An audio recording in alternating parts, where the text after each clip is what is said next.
5 children raised by animals. In the entire recorded human history there are more than 100 cases in which children grew up away from people, in the company of animals. Such Mowgli stories happen to all races and continents. All these cases have become the proof that a person does not have internal program, a special soul, and his normal human upbringing is possible only in a society. Tippi Degre is a French woman, born 1990, who spent her childhood in Namibia among wild animals and tribes people. Her parents, Alan Degre and Sylvie Robert, worked as freelance wildlife photographers. During her stay in Namibia, she music from befriended wild animals, including a 28-year-old elephant Abu, a leopard nicknamed J&B, crocodiles, lion cubs, giraffes, and many more. She also music from befriended the Bushmen and the Himba tribes people of the Kalahari, who taught her how to survive on roots and berries and to speak their language. Boy bird? Russian boy abandoned by his mother, who speaks tweet was discovered by social workers in Volgograd. When he was found, 6-year-old boy could not speak, but instead tweeted as his friends' parrots. Despite the fact that he was not physically hurt, he could not enter into normal human contact. He expresses his emotions, waving his arms like a bird flapping its wings. He was transferred to the Center of Psychological Care, where experts are trying to rehabilitate him. John Ssebunya.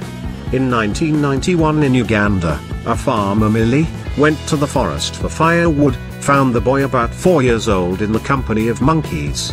The kid looked pretty bad, but the hands were not given. Millie called for backup, and the boy was cornered, fighting off agitated monkeys. His knees looked almost white, as the boy moved on them. The nails were very long and curly. Oxana Malaya, Ukrainian dog girl. She walked on all fours, easily jumped up on the bed and on the table, baring her teeth and growling. The parents were good for nothing, drinking, drug abusers. Her mother left the village, and her father married a divorcee with 6 children. The girl had no one to look after, and she made friends with a couple of local dogs. They have taught her everything. When the TV crew arrived they asked the girl to bark, standing on all fours, and then she was about to run wild back. Grown-up girl was transferred to a boarding school for adults, where she was allowed to communicate with the best friends, dogs. Lyokha the Wolf Boy of Moscow. In December 2007, Russian authorities brought in a boy which looked 10 but may have actually been much older who was living with the wolves. He didn't appear to speak any Russian and exhibited wolf-like behavior, with some villagers finding him in a lair made from leaves in freezing temperatures fairly close to Moscow. The authorities just brought him in, gave him a shower and cut his nails, and he escaped from the facility in 24 hours. Nothing is known of his whereabouts,